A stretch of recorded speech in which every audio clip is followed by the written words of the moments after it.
Students worldwide struggled with this IBAI-HL paper 3, but you won't. Let's take apart question 1 from May 2023 time zone 1 and make it crystal clear. This is Global Math Mentor. So this is a 26 mark question. In this question, you will use a historic method of calculating the cost of a barrel of wine to determine which shape of barrel gives the best value for money. So we can see a diagram showing a barrel. In Austria in the 17th century, one method of measuring the volume of a barrel of wine and hence determining its cost was by inserting a straight stick into a hole in the side as shown in the figure. So there is a hole and there's a stick inside it as shown in the following diagram, and measuring the length SD. We can see this SD over here. The longer the length, the greater the cost to the customer. Okay, so let SD be D meters. Okay, so this distance is D. Let me just mark it with this pencil as D. This is D, right? Okay, and they are saying meters and the cost be C gulden, the local currency at the time. Okay, when the length of SD was zero point 0.5 meters, the cost was 0.80 gulden. Given that C was directly proportional to D, okay, find an equation for C in terms of D. So let's do this. This is C is directly proportional. So you can use proportionality like C equals to KD. You know, like this is the constant of proportionality. Well, you can give that step like C is proportional to D, and then next step you can give it like this.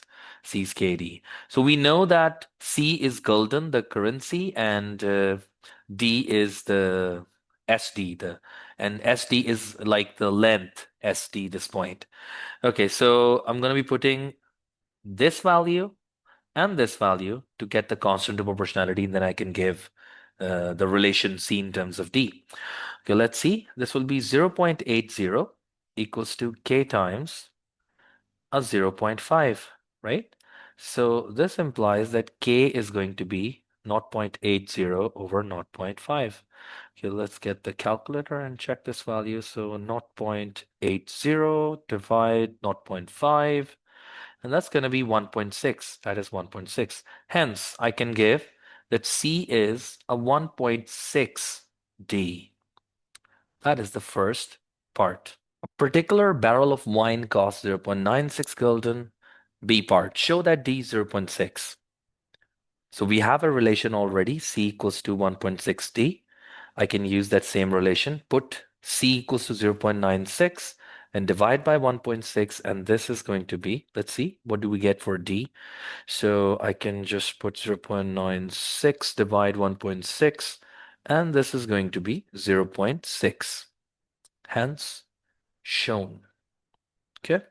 This method of determining the cost was noticed by a mathematician, Kepler, who decided to try to calculate the dimensions of a barrel, which would give maximum volume of wine for a given length of SD.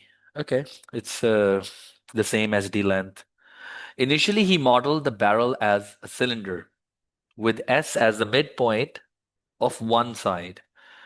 He took the length of the cylinder as 2h and its radius as r, as shown in the following diagram. So we can see this is a cross section of the cylinder. Find an expression for r squared in terms of d and h. Okay, so now we know that this is the midpoint, S is the midpoint, right? So this part is going to be h, and this is a 2r. Now you might be wondering why it's a 2r, because it's technically a diameter of the cylinder, right? So now I can apply Pythagoras theorem. D squared equals to h squared plus 2r squared, right? So this will be d squared equals to h squared plus 4r squared. I need to make r squared the subject, or I need to isolate r squared. So I can write it 4r squared equals to d squared minus h squared. So finally, r squared can be written as d squared minus h squared divided by 4. And that is r squared in terms of d and h. Let the volume of this barrel be V meter cube. D part, show that V is given by this formula. So we know that volume of a cylinder is pi r squared h. You can write since. And remember, if you don't know these formulas, you can always check the formula booklet. And a lot of formulas are given over there. So, but the thing which should be kept in mind is that you might have seen the cross section, and the height of the cylinder was not h. Instead, it was a 2h. So let's substitute pi. And in place of this h, I'm substituting a 2h, right? You can go back and check the diagram if you have the question with you. Or maybe if you're just watching this video, you can rewind and check it was 2h.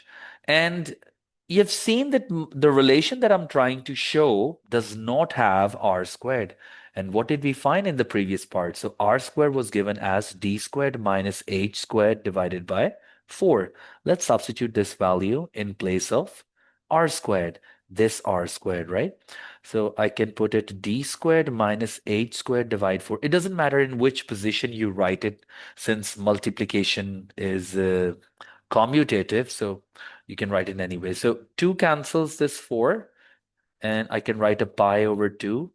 I'm just trying to write it as this thing, this expression. So now I can multiply this h inside the brackets. This is going to be d squared h and minus h cube. Okay, this was the result I was trying to show.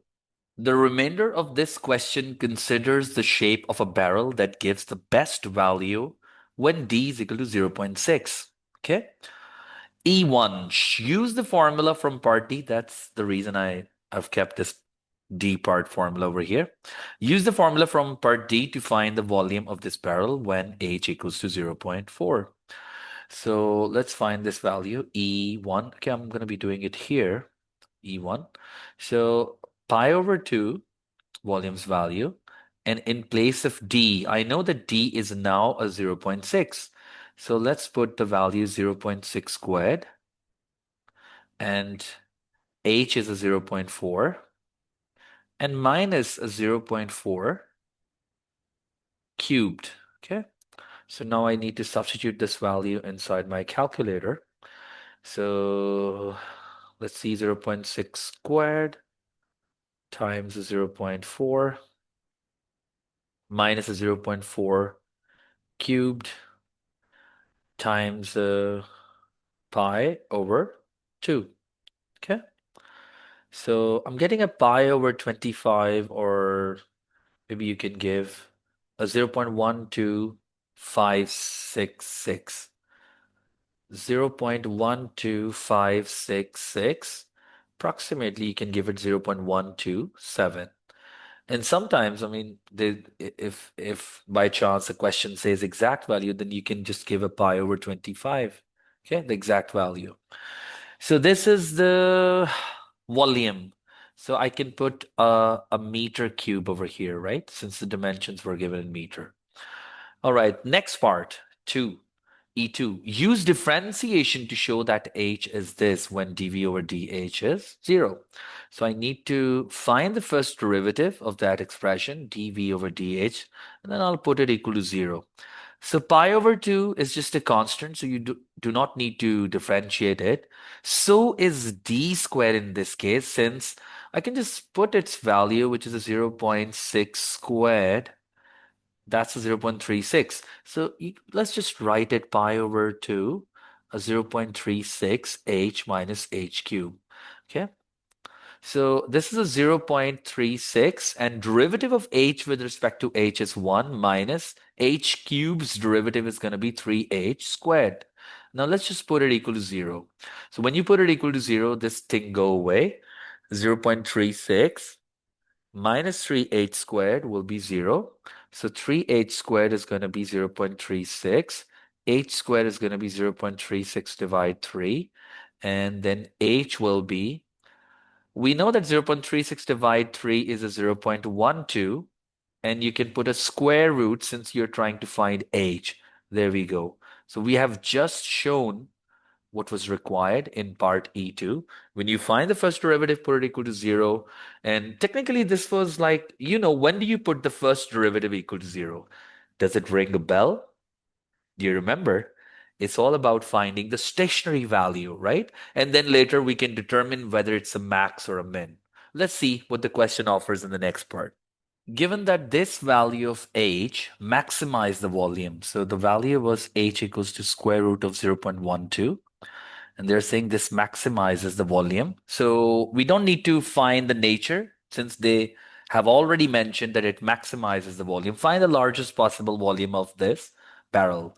So now I know that the volumes formula was pi over 2 a 0.36 h minus h cubed. So let's substitute this value, pi over 2, and this will be 0.36 square root of 0.12 minus square root of 0.12 and a cube of that, right?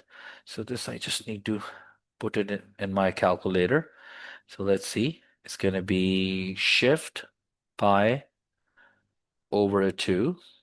And let's just put all of the value. This will be 0.36 times square root of 0.12 and minus a square root, wait, of 0.12.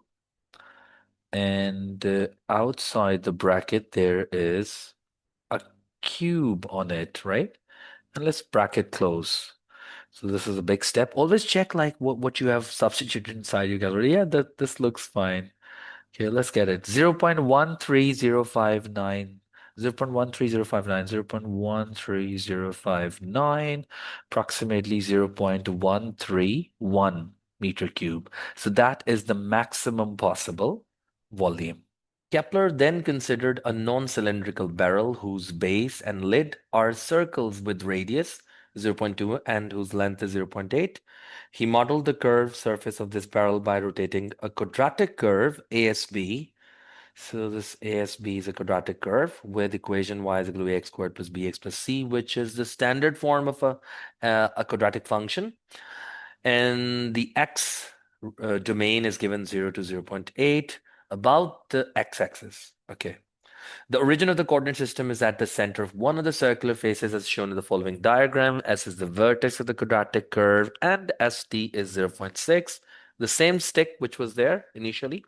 Kepler wished to find out if this barrel would give him more wine than any cylindrical barrel with D is equal to 0.6. So let's do F part. The coordinates of A and B are 0 and 0.2 and 0.8 and 0.2 respectively. I can see those on the diagram as well. Find the equation of the quadratic curve ASB. Okay, so my quadratic curve can be given as y equals to ax squared plus bx and plus c. Now, stop and think what will happen if you plug in these 2 points. You will get 2 equations, but there will be 3 unknowns. So that will not be a solvable system. In order to solve this system, like find this quadratic function, you need one more point to go with. And what can be better than S? So S, we already know what's the x coordinate, which is a 0.4. I need to find out like, because obviously it's not exactly 0.2. You can see that this is a 0.2. And there is something missing over here, right? So how to get this tiny bit? For this, let's join these lines and I can connect this with a different pen like this. And that will be a 90 and this is 0.4. And let's get the length of this perpendicular and then see what do we get. So that's going to be 0.6 squared minus 0.4 squared. And let's keep this the same. So this is a square root 0.2, right? Okay, so but do show that what did you do? You have to show in your working that you used Pythagoras theorem to get the length of the perpendicular. Hence, P becomes the square root of 0.2. So now this whole distance is the root of 0.2 and this part is a 0.4. 0.4. What happens if I subtract a 0.4 out of it? Oh, I need to square root it first, right? Wait, shift square root 0.2 and minus a 0.4. This gives me this bit. So this is a 0.04721. This bit is 0.04721. And now you know what to do. I just need to add this 0.2 to it, right? So add a 0.2 and that will be 0.24721. Wait, 0.24721, 0.24721. And this is the coordinate. These are the coordinates of S. Now I've got 3 points. Let's put them one by one and see what do we get. So the first one is very cool. You can put a 0.2 and this will give me a 0 plus a 0 plus a C, and hence C will be just a 0.2. That's good. Okay, let's put in the second point, which is going to be 0.2 plus A times, oh wait, that's not a plus. It's going to be equals to A times a 0.8 squared plus a B times a 0.8 and plus a 0.2. This cancels this. So 8 8 is a 64 and divide by 100, 0.64 A plus a 0.8 B, and this is equal to 0. So let's box this one. I need to solve this equation with another one, which is this one. Okay, now I'm going to be putting this point over here, right? So let's put this point. I just wanted you to connect. Okay, so if I put in place of y a 0.24721 equals to A times 0.4 squared plus uh, yep, B times a 0.4 and plus a 0.2. So this becomes 16 like a 0.16A plus a 0.4B, and just subtract a 0.2, which will be the same value if you subtract a 0.2, which will be the same value, 0.04721, 0.04721. Okay. So there's no reason to box them. The reason I'm boxing them is just so I want you to know that these are the two equations. Okay, let's throw them in the graphing display calculator equation solver. Go to this and go to the simultaneous equation. There are two unknowns. Let's plug in these values, okay? So we have 0.64, a 0.8, and a 0, right? So be careful when you plug in values. Even I do mistakes sometime while plugging in these values. Plus a 0.4. Uh, oh, my bad. What did I just do? This is 0.16, right? You see, I was just telling you 0.4. So, and 0.04721. Okay. And I'm just quickly checking if my values are correct. Yes, let's go. Solve. So this is a minus 0.295. So A will be a minus 0. I keep forgetting the values. 295. 295 point here. And B will be, what is the value? 0.236. 0.236. Okay, I haven't written this like in a nicer way. 295. 295. So I've got A, I've got B, and I've got C. Let's write the quadratic function. Y equals to negative 0.295x squared plus a 0.236x plus a zero point 0.2. And this is the quadratic function.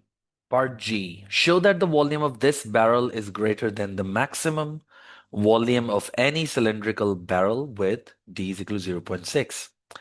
So for part G, we know that the quadratic function that we found earlier, was rotated about the x-axis. So there is a formula in your formula booklet. You can check when the volume is how the volume is found when a function is rotated 360 either about the x-axis or the y-axis. Since it was about the x-axis, so volume will be given as 0 to 0.8, which was the limits. You can rewind and check. Put a pi y square.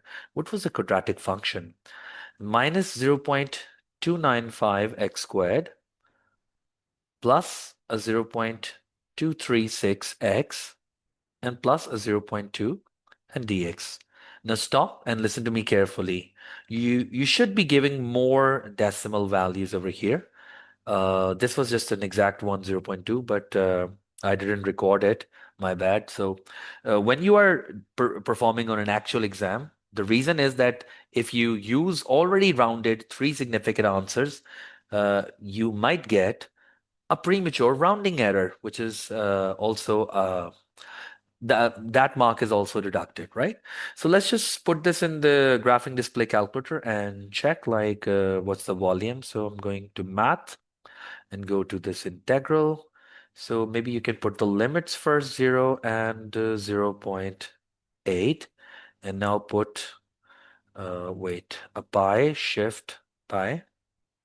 And now you need that function minus 0.295 x squared. Put an x squared. And so next one plus a 0.236 x and plus a zero point 0.2. And there should be a square as well, right? Quickly check, like, have you inserted the correct values? Mine are three sig rounded ones, but let's go. Like, okay, so execute. And I'm getting a 0.13515. 0.13515. And if you have forgotten, just rewind and check. This is greater than what was my maximum volume earlier. You can check that it's more. Hence, greater than any cylindrical barrel. Oh, my bad. My writing. With D is equal to 0.6. So this one is more. It's a non-cylindrical one. Uh, so don't give the non-math contextual answers like the ends are curved. So I mean that does make sense, but we have to show it using mathematics, right?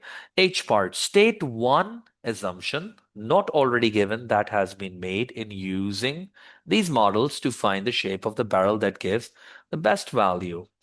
Okay, so what should we do over here? Like, you can tell something about. I'm sure in the mark scheme there will be a lot of different explanations for that, but I'm thinking about like whole of the diameter, right?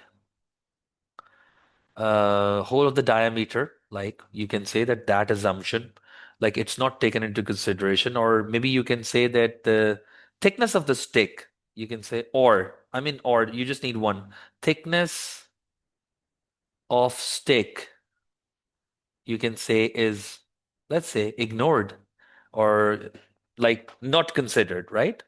Whatever you want to say, you can give explanation in your own words.